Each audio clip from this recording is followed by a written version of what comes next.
Divya Himachal TV में आपका स्वागत है। आप देख रहे हैं आज दोपहर हिमाचल। आइए शुरुआत करते हैं दोपहर तक की कुछ चुनिंदा खबरों से।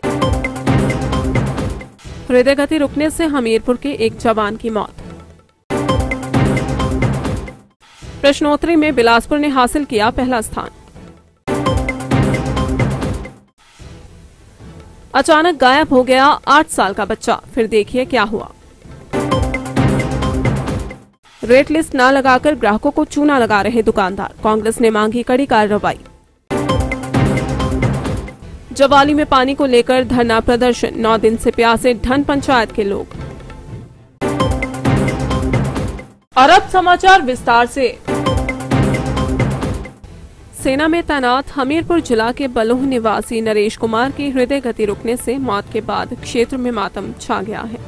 बुधवार शाम को उनका पार्थिव शरीर पैतृक गांव पहुंचा, जहां पर उनके परिजनों, गांव वासियों व सेना के जवानों की उपस्थिति में उनका अंतिम संस्कार किया गया।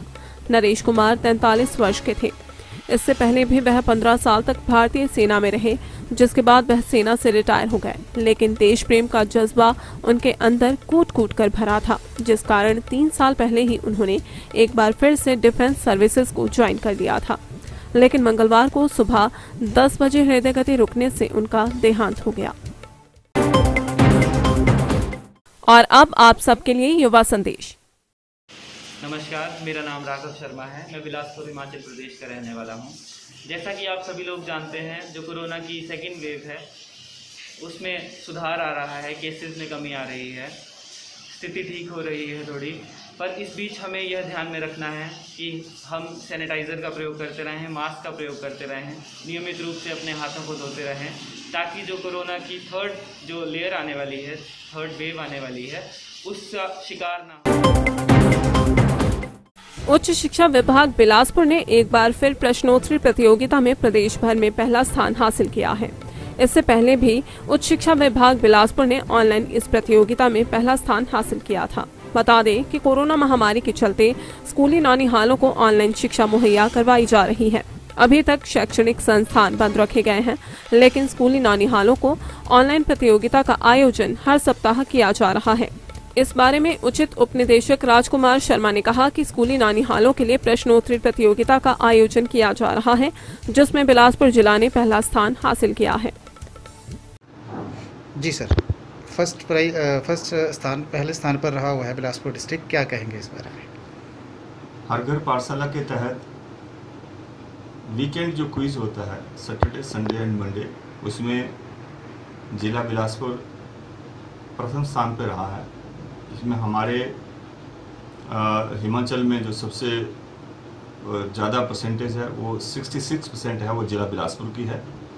इसके साथ साथ हर घर पाठशाला के तहत अन्य जो गतिविधियाँ हैं उसमें भी जिला बिलासपुर शुरू से ही पहले या दूसरे स्थान पर रहता रहा है। और इसके अलावा ऑनलाइन क्लासेस का जिला बिलासपुर और जिला हमीरपुर दो ही ज़िले हैं जो 50% से ऊपर जिनका ऑनलाइन क्लासेस जो है वो लगातार ली जा रही हैं शिक्षकों से, और बच्चे भी अटेंड कर रहे हैं। तो इसके लिए मैं अपने शिक्षक साथियों का, सभी मुखियों का और पूरी डाइट टीम का बहुत बहुत धन्यवाद करता हूँ। सर, अभी तक जैसे शैक्षणिक संस्थान बंद रखे गए हैं, बच्चों के लिए क्या मैसेज देंगे? बच्चों के लिए यही मैसेज है कि हालांकि इस दौर में काफ़ी कुछ जो हम स्कूलों में पढ़ाई जिस तरीके से एक्चुअल क्लासेस जिनको हम कहते हैं नहीं कर पाए, लेकिन उसके बावजूद हमने बहुत कुछ सीखा है, बहुत कुछ सकारात्मक चीज़ें भी निकल के आई हैं। तो बच्चों को हमेशा मैं कहता भी रहा हूँ डायरेक्टली, जैसे वर्चुअल हम बातचीत करते रहते हैं बच्चों से, कि जो आपका डेली का हर घर पाठशाला के तहत जो व्हाट्सएप के माध्यम से जो है हो जाता है, सभी बच्चे उसको अटेंड करें, अपना होमवर्क करके अपने टीचर को व्हाट्सएप के माध्यम से भेजें और टीचर उसको इवेलुएट करेंगे।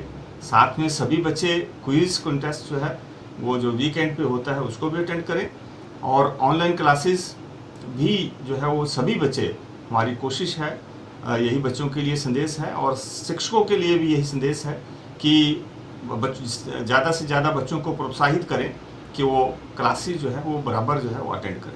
धन्यवाद। कांगड़ा जिला के उपमंडल जवाली के अंतर्गत ग्राम पंचायत मैरा में 8 साल के बच्चे के गायब होने से हड़कंप मच गया। अंकित नामक बच्चा अपने मामा के घर मैरा आया हुआ था। परिजनों ने अंकित को उसके मामा के घर के आसपास हर जगह ढूंढा, लेकिन जब वह कहीं नहीं मिला तो थक हार कर अंत में उन्होंने पुलिस थाना जवाली में गुमशुदगी की रिपोर्ट लिखवा दी। जवाली पुलिस मौके पर पहुंची और तलाशी अभियान शुरू किया। इस दौरान अंकित के मामा के घर में निर्माणाधीन बाथरूम में अंकित सोया हुआ पाया गया।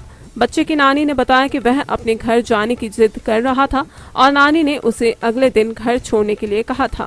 अंकित की नानी उसे नहलाकर खेतों में काम करने चली गई और इस दौरान बच्चा खेलते खेलते निर्माणाधीन बाथरूम में गया और वहीं सो गया। दिनों दिन बढ़ती महंगाई के खिलाफ कांग्रेस ने तेवर तीखे कर दिए हैं। आज मंडी कांग्रेस ने वस्तुओं के दामों में अत्यधिक वृद्धि को लेकर जिला उपायुक्त ऋग्वेद ठाकुर को ज्ञापन सौंपा। ज्ञापन में कहा गया है कि आज हर वर्ग कोरोना महामारी से ग्रस्त है और कई लोगों के रोजगार छिन चुके हैं। बढ़ती महंगाई ने गरीब तबके की कमर पूरी तरह से तोड़कर रख दी है। दूसरी ओर मंडी जिला में दुकानदार और बार बार लोगों से मनमाने दाम वसूल कर रहे हैं। अधिकतर दुकानों में दुकानदारों ने रेट लिस्ट तक नहीं लगा रखी है, जिससे ग्राहक को सामान की सही कीमत का पता नहीं लग पाता और दुकानदार अपने हिसाब से वस्तुओं का मूल्य लोगों से वसूल कर रहे हैं। इस दौरान कांग्रेस के प्रदेश प्रवक्ता आकाश शर्मा ने सरकार और प्रशासन से आग्रह किया है कि जो लोग आपदा के समय अवसर तलाश रहे हैं उनके खिलाफ कार्रवाई की जाए और सभी दुकानदारों को रेट लिस्ट लगाने के आदेश जारी किए जाएं। उपमंडल जवाली की ग्राम पंचायत धन के बाशिंदों ने पेयजल समस्या को लेकर गुरुवार को जल शक्ति विभाग जवाली के कार्यालय के बाहर धरना प्रदर्शन किया। इस दौरान पंचायत प्रधान बीना देवी व महिला मंडल प्रधान कमलेश कुमारी सहित काफी संख्या में महिलाओं व पुरुषों ने भाग लिया। उन्होंने कहा कि पंचायत के वार्ड नंबर 1, 2 व 6 के लोग पिछले 9 दिनों से पेयजल की बूंद बूंद को तरस रहे हैं। उन्होंने आरोप लगाया कि विभाग की सुस्त कार्यप्रणाली के कारण जनता को पेयजल समस्या का सामना करना पड़ रहा है। इस बारे में एक्सए नीरज भोगल ने कहा कि ट्यूबवेल की मोटर बीच में गिर गई है, जिसे निकालने में टीम लगी हुई है। उन्होंने कहा कि जल्द ही समस्या को हल कर दिया जाएगा। उसकी जो सबमर्सिबल मोटर है वो जब उसको चेक किया परसों 3 दिन पहले, तो उसमें पानी नहीं खींच रही थी वो, कुछ उसमें एयर आ रही थी। तो उसको चेक करने के लिए जब उसकी पाइपें निकालने लगे तो 6-7 पाइपें निकली। उसके बाद वो पाइप नहीं नीचे वाली पाइप जो मोटर के साथ ही डाउन चली गई, गिर गई थी मोटर। तो उसको निकालने का प्रयत्न कर रहे हैं 1-2 दिन से। उसके लिए हमने जो है टूल बनाया भी है, उसको निकाल रहे हैं। लेकिन कल भी उसको कोशिश की गई, लेकिन 2 पाइपें आई, फिर भी मोटर जो है नीचे से नहीं निकली है। आज फिर उसकी एक बार कोशिश की जा रही है, लेकिन तब तक हम अल्टरनेट जो है पब्लिक के लिए टैंकर सप्लाई करा रहे हैं। आज भी लोग मिलने आए थे तो उनकी डिमांड थी कि टैंकर थोड़े कम हो रहे हैं तो इसको बढ़ाया जाए। तो हम आज कोशिश करेंगे कि 2-3 टैंकर ज़्यादा उधर पानी को भेजे जाएँ और इनका जो अल्टरनेट वहाँ पे ट्यूबवेल का और हो सकता है, जिससे कि लोगों को परमानेंट सोल्यूशन हो जाए। क्योंकि टैंकर से उतना सोल्यूशन नहीं हो पाएगा, क्योंकि सिर्फ रोड साइड वाले लोग तो पानी भर सकते हैं, लेकिन अंदर के लोगों को थोड़ी प्रॉब्लम रहती है। तो उसके लिए परमानेंट सोल्यूशन के लिए हम जो एक इनका इंटरलिंकिंग है उसकी तरफ हम काम करने की आज सोच रहे हैं। उसको भी हम आज प्लानिंग कर रहे हैं ताकि वो भी कुछ जो है फील्ड में काम दिखे, ताकि इंटरकनेक्ट भी हो जाए और साथ में अगर कहीं एक ट्यूबवेल फेल हो तो दूसरे से लोगों को पानी मिल सके। तो उसके ऊपर भी हम काम करेंगे और तब तक टैंकर से सप्लाई को 1-2 दिन जो है थोड़ा और लोगों को परेशानी होगी, लेकिन लोगों से हमारा आग्रह है कि तब तक विभाग का थोड़ा साथ दें और हम इनकी प्रॉब्लम को समझ रहे हैं और इनको सॉल्व करने के प्रयत्न कर रहे हैं।